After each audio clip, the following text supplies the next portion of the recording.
తెల్లాపూర్లో గద్దర్ విగ్రహం మున్సిపాలిటీ తీర్మానానికి హెచ్ఎండిఏ ఆమోదం, స్థలాన్ని కేటాయిస్తూ ప్రభుత్వ ఉత్తర్వులు జారీ.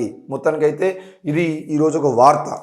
ఏంది గద్దరన్న విగ్రహావిష్కరణ సంబంధించిన విషయంలో ఆ స్థలం ఏదైతే ఉందో ఈరోజు ఆ స్థలం కోసం కొల్లూరి భరత్ ఏ రకంగా అయితే ఆమరణ చేసిండో మొత్తానికైతే ఆ జాగా మొత్తాన్ని గవర్నమెంట్కు అంటే ఆ హెచ్ఎండిఏ వాళ్ళు ఆ విగ్రహం కోసం ఇస్తున్నాం అని చెప్పేసి ప్రకటన చేయడం జరిగింది. ఇది చూద్దాం సార్ వార్త. ప్రజాయుద్ధ నౌక గద్దర్ విగ్రహ ఏర్పాటుకు ప్రభుత్వం గ్రీన్ సిగ్నల్ ఇచ్చింది.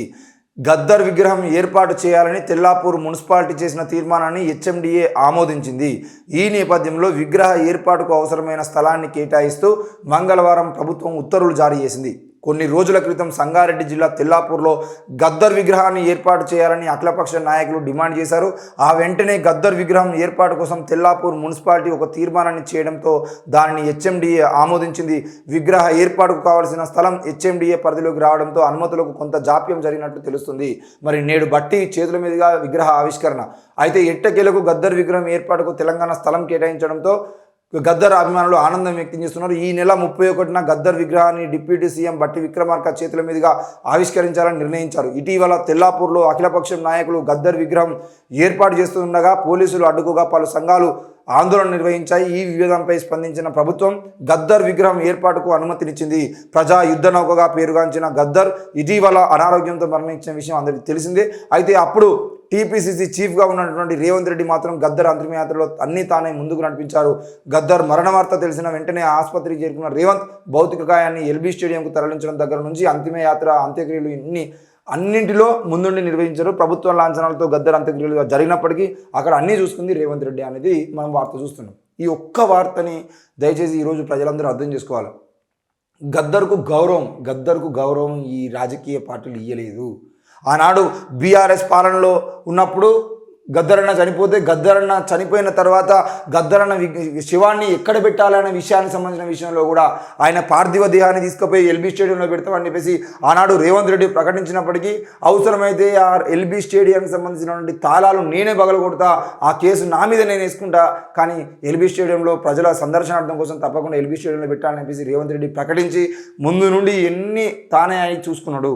మరి ఈనాడు ఇదే గద్దరన్న విగ్రహం తెల్లాపూర్లో గద్దరన్న విగ్రహం పెట్టుకుంటా అని చెప్తే ఆ స్థలానికి అనుమతులు లేవు అని చెప్పేసి హెచ్ఎండిఏ వాళ్ళు ఆ విగ్రహాన్ని కూలగొట్టాలని చెప్పేసి మాట్లాడారు.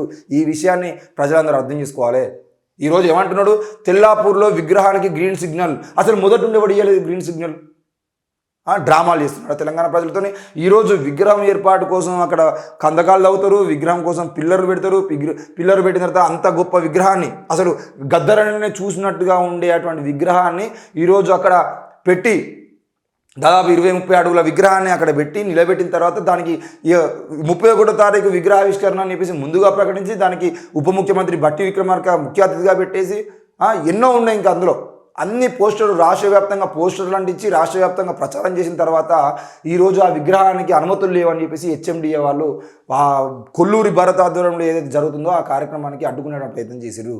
మరి హెచ్ఎండిఏ అధికారులు ప్రభుత్వానికి తెలియకుండా, రేవంత్ రెడ్డికి తెలియకుండా, బట్టి విక్రమార్క తెలియకుండా ఈ హెచ్ఎండిఏ అధికారులు వాళ్ళే వచ్చి విగ్రహాన్ని అడ్డుకునే ప్రయత్నం చేసిరా? ఈ తెలంగాణ రాష్ట్రంలో ఎవరైనా అధికారులు వాళ్ళుగా నిర్ణయాలు తీసుకొని ఎట్టి పరిస్థితుల్లో ముఖ్యమంత్రికి తెలియకుండా ముఖ్యమంత్రికి ఇష్టం లేనట్టు పని చేసేటువంటి ప్రయత్నం చేస్తారా? ఆ విషయాన్ని ప్రజలు అర్థం చేసుకోవాలి. ఈరోజు రేవంత్ రెడ్డి అధికారంలోకి వచ్చిన తర్వాత, ముఖ్యంగా కాంగ్రెస్ పార్టీ అధికారంలోకి వచ్చిన తర్వాత అద్దంకి దయాకర్ ఎమ్మెల్సీ టికెట్ విషయంలో కానీ, లేదు అని అంటే ఈరోజు గద్దరన్నకు సంబంధించినటువంటి ఆ భూమి స్థలానికి సంబంధించిన విషయంలో కానీ ఈరోజు వాళ్ళు చేస్తున్నటువంటి పని ఏంది అని అంటే ఒక్కసారి వాళ్ళని రెచ్చగొడితే వాళ్ళు ఏం చేస్తారో మనం చూద్దామని చెప్పేసి ఈరోజు రెచ్చగొట్టేటువంటి ప్రయత్నం చేస్తున్నారు. దయచేసి ప్రజలారా అర్థం చేసుకోండి. ఈరోజు ఏమంటున్నారు, ప్రజా యుద్ధ నౌక గద్దర్ విగ్రహ ఏర్పాటుకు ప్రభుత్వం గ్రీన్ సిగ్నల్ ఇచ్చింది. ఎప్పుడు ఇవ్వాలి గ్రీన్ సిగ్నల్? 31వ తారీఖు నాడు విగ్రహం పెట్టుకుంటాం అని చెప్పేసి వాళ్ళు ప్రకటించిన తర్వాత, రాష్ట్ర వ్యాప్తంగా పోస్టర్లు వేసిన తర్వాత 25 తారీఖు 26 తారీఖు వచ్చి మీరు పోలీసులు అడ్డుకుంటారా? ఆ విగ్రహాన్ని ఏర్పాటు చేస్తున్న మున్సిపల్ నాయకుల మీద మీరు కేసులు పెడతారా? ఈరోజు కొల్లూరు భారత్ మీద 4 కేసులు అక్రమంగా పెట్టి సిఐ ఏమని పెట్టిండు, నేను అక్కడ విధులు చేస్తూ ఉంటే ఆ విధులను అడ్డుకున్నాడు అని చెప్పేసి కొల్లూరు భారత్ మీద మీరు కేసులు పెడతారా? ఇంకా నయ్యం ఆయన మీద రౌడీ షీట్ ఓపెన్ చేయలేదు మీరు. ఈ గ్రీన్ సిగ్నల్ ఇచ్చిందంట. ఎవరు ఫైట్ చేస్తే గ్రీన్ సిగ్నల్ ఇచ్చింది? అక్కడ జరుగుతున్న ఉద్యమాన్ని మొత్తాన్ని మనం మీడియా ద్వారా మనమే చూపించినాం. అక్కడ ఎవరు రాకపోయినా మనం దాదాపు అక్కడనే ఉండి మన మీడియా ఛానల్ అక్కడనే ఉండి మొత్తం కవరేజ్ చేసినా మన మీడియాలో మొత్తం ఉన్నది ఎవరెవరు ఏం మాట్లాడారు, ఎట్లా ఫైట్ చేశారు, ఎందుకు ఫైట్ చేశారు అనే విషయాన్ని. మరి గ్రీన్ సిగ్నల్ ఇవ్వడానికి కారణం మీరు భయపడ్డారు.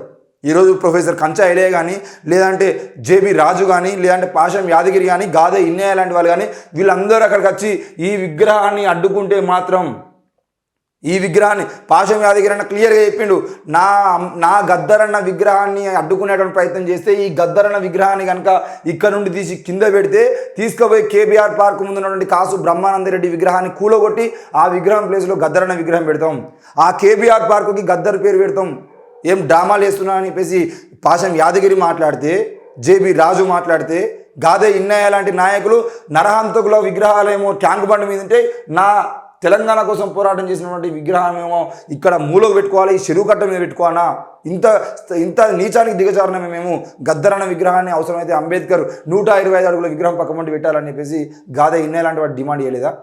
అప్పుడు కదా తెలంగాణ ప్రభుత్వం, ముఖ్యంగా కాంగ్రెస్ ప్రభుత్వం దిగచ్చి అన్నా మాకు తెలియదు అని చెప్పేసి మాట్లాడారు. ఎందుకు తెలియదు మీకు?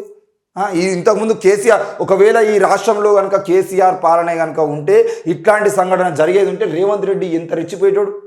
ఈరోజు గద్దరన్న విగ్రహానికి అవమానం చేసి హెచ్ఎండిఏ వాళ్ళతో కేసులు పెట్టించి అక్కడ కొల్లూరి భరత్ను దాదాపు 48 గంటల పాటు అక్కడ ఆమరణ చేసేటట్టు చేసి ఆయన మీద కేసులు నమోదు చేసి ఈరోజు మళ్ళీ మీరు కాంగ్రెస్ ప్రభుత్వం మాకు తెలియకుండా జరిగింది మేము చూస్తామని చెప్పేసి ముసలి కన్నీరు కార్చడానికి ప్రయత్నం చేస్తే అది తెలంగాణ ప్రజలు నమ్మరు. దయచేసి తెలంగాణ రాష్ట్రంలో రానున్న రోజుల్లో అంబేద్కర్ విగ్రహం కానీ, పూలే విగ్రహం కానీ, లేదంటే సావిత్రిబాయి పూలే విగ్రహం కానీ, గద్దరన్న విగ్రహంతో సహా ఏ ఒక్క మహనీయుల విగ్రహాలు పెట్టుకుంటామన్నా ఆ విగ్రహాలకు సంబంధించిన విషయంలో అడ్డంకులు ఏర్పాటు చేస్తే మాత్రం తప్పకుండా రానున్న రోజుల్లో ఈరోజు గద్దరన్న విగ్రహాన్ని అడ్డుకుంటే ఏ విధంగా అయితే ప్రజలు స్పందించి ధర్నాలు రాస్తలకు లేసి ఆమరణ దీక్షలు ఇచ్చిరో, రానున్న రోజుల్లో కాంగ్రెస్ ప్రభుత్వానికి హెచ్చరిస్తున్నాం, తప్పకుండా మహనీయుల విగ్రహాలకి అడ్డం వస్తే మాత్రం ఊరుకునేది లేదు.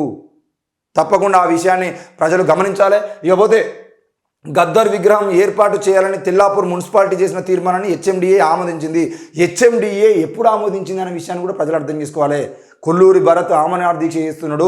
ఒకవేళ ఈ దీక్షకు సంబంధించిన విషయం రాష్ట్రం మొత్తం తెలిసేదంటే రాష్ట్రం నలుమూలల నుంచి చెలో తెల్లాపూర్ అని చెప్పేసి బస్సులు, కార్లు, బండ్లు వేసుకొని అవసరమైతే నడుచుకుంటా కూడా తెలంగాణ ప్రజలందరూ వచ్చి ఆడ కూర్చుంటే మాత్రం తెల్లాపూర్ను ఆపేటోడు ఎవడు లేడు. కేంద్ర బలగాలను దింపినా కూడా అక్కడ నుండి ఎవడు కదలడు. కాబట్టి ఎట్టి పరిస్థితుల్లో తెల్లాపూర్ ఇష్యూ రాష్ట్రం మొత్తం కావద్దు అని చెప్పేసి ఈరోజు ఆ తెల్లాపూర్కు సంబంధించిన గద్దరన్న విగ్రహానికి మళ్ళీ ఆమోదం తెలిపిర్రు. ఆ రోజు ముందే గద్దరన్న విగ్రహానికి మేమెందుకు అడ్డుకుంటాం, చలో మీరు పెట్టుకున్న ప్లేస్లో పెట్టుకోండి అని చెప్పేసి మాట్లాడిరు. అయితే ఇక్కడ ఇంకో విషయం గుర్తుపెట్టుకోవాల్సింది ఏంటంటే, గద్దర్ విగ్రహ ఏర్పాటుకు సంబంధించిన విషయంలో ఆమోదం కాదు. వీలైతే కాంగ్రెస్ పార్టీ ఈరోజు బట్టి విక్రమార్క ముఖ్యమంత్రిగా అంటే ఉప ముఖ్యమంత్రి గారికి ప్రధాన వక్తగా వస్తున్నాడు కాబట్టి ఆయన చేయాల్సిన పని ఏంటి అంటే మెదక్ జిల్లాకి గద్దరన్న పేరు పెట్టాలనే వాళ్ళ ప్రధాన డిమాండు. దానితో పాటు అదే తెల్లాపూర్లో గద్దర్ గలం వాళ్ళ ఆధ్వర్యంలో జరుగుతున్నటువంటి సాంస్కృతిక కార్యక్రమాలు ఏవైతే ఉన్నాయో అట్లాంటిది అక్కడ తెలంగాణలో గద్దర్ కళా భవనాన్ని ఏర్పాటు చేయాలి. ఈరోజు రవీంద్ర భారతి ఏ విధంగా ఉందో, వరంగల్లో కాళోజీ భవన్ ఏ విధంగా కడుతున్నారో తెల్లాపూర్లో గద్దర్ భవన్ని, గద్దర్ కళా భవన్ని ఏర్పాటు చేయాలి. అక్కడ గద్దర్ కళలు కానటువంటి సాంస్కృతిక కళలు ఏవైతే ఉన్నాయో ఆ సాంస్కృతిక కళలను నేర్పించడానికి ప్రయత్నం తెలంగాణ ప్రభుత్వం చేయాలని చెప్పేసి డిమాండ్ చేస్తున్నారు. ఆ డిమాండ్లను కూడా ఒప్పుకోకపోతే రానున్న రోజుల్లో చెలో ప్రజాభవన్, చెలో ప్రగతి భవన్, అవసరమైతే చెలో అసెంబ్లీకి కూడా పిలుపునియాల్సి వస్తుంది. కాబట్టి దయచేసి కాంగ్రెస్ ప్రభుత్వం ఆలోచించాలి. మొత్తానికైతే ఆ అవసరమైన స్థలాన్ని కేటాయిస్తూ మంగళవారం ప్రభుత్వం ఉత్తర్వులు జారీ చేసిందట. మంగళవారం చేసింది. ఆ విషయాన్ని కూడా గుర్తుపెట్టుకోండి. మంగళవారం నాడు ఉత్తర్వులు జారీ చేసింది. తెల్లాపూర్లో గద్దర్ విగ్రహాన్ని ఏర్పాటు చేయాలని అఖిలపక్ష నాయకులు డిమాండ్ చేశారు. ఆ వెంటనే గద్దర్ విగ్రహం ఏర్పాటు చేయడం కోసం ఆ హెచ్ఎండిఏ ఆమోదించింది. మొత్తానికి అయితే తెలంగాణ రాష్ట్రంలో గద్దరన్నకు సంబంధించిన విషయంలో ఆనాడు రేవంత్ రెడ్డి ముందుండి మొత్తం నడిపించి బీఆర్ఎస్ ప్రభుత్వం ఎక్కడ కాంగ్రెస్ పార్టీకి పేరు పోతుందా అని చెప్పేసి భయపడి వాళ్ళే పోలీసుల ఆధ్వర్యంలో అన్ని కార్యక్రమాలు చూసుకున్నప్పటికీ కూడా ఆ గద్దరన్న చనిపోయిండు అనే విషయం తెలియగానే ఆసుపత్రికి వచ్చి అమీర్పేటలోని ఆసుపత్రికి చేరుకున్న రేవంత్ రెడ్డి అంత్యక్రియలు పూర్తయ్యేంత వరకు వాళ్ళతోనే ఉన్నాడు, అక్కడే ఉన్నాడు. అది వాస్తవమే. కానీ ఆ గౌరవాన్ని కాపాడుకోవాల్సిన బాధ్యత కూడా మన కాంగ్రెస్ ప్రభుత్వం మీద ఉంది, దాంతోపాటు రేవంత్ రెడ్డి మీద ఉంది. దయచేసి ఇంకోసారి ఇలాంటివి రిపీట్ అయితే, ఎందుకు అనంటే ప్రతిసారి ఈ కాంగ్రెస్ ప్రభుత్వం ఒక హెచ్చరిక జారీ చేస్తుంది. మీకు ఎమ్మెల్సీ ఇవ్వకపోతే మీరు ఏం చేస్తారు, మీ విగ్రహాలను అడ్డుకుంటే మీరు ఏం చేస్తారు అని చెప్పేసి ఒక హెచ్చరికను మాత్రం తెలంగాణ ప్రజల ముందు పెడుతుంది. మరి ఆ హెచ్చరిక విషయంలో మనం కనుక సరైన సమయానికి స్పందించకపోతే ఈ మంత్రి పదవుల విషయంలో, ఎమ్మెల్సీల విషయంలో, రానున్న ఎంపీ విషయంలో, విగ్రహాల విషయంలో వీళ్ళు ఏం చేయలేరు రాబాయ్, వీళ్ళ విగ్రహాలను అడ్డుకున్నా కూడా వీళ్ళు ఏం చేయలేరు అనే మనకు సోయలేదనే విషయాన్ని వాళ్ళు ఆలోచించుకోరు. కాబట్టి దయచేసి ప్రజలు ఆలోచించాల్సిన అవసరం ఉంది. మరి ఇంకోసారి ఇలాంటివి జరగకుండా ఉండాలంటే మనం ప్రజా ఉద్యమాలను చేయాల్సిన అవసరం ఉంది.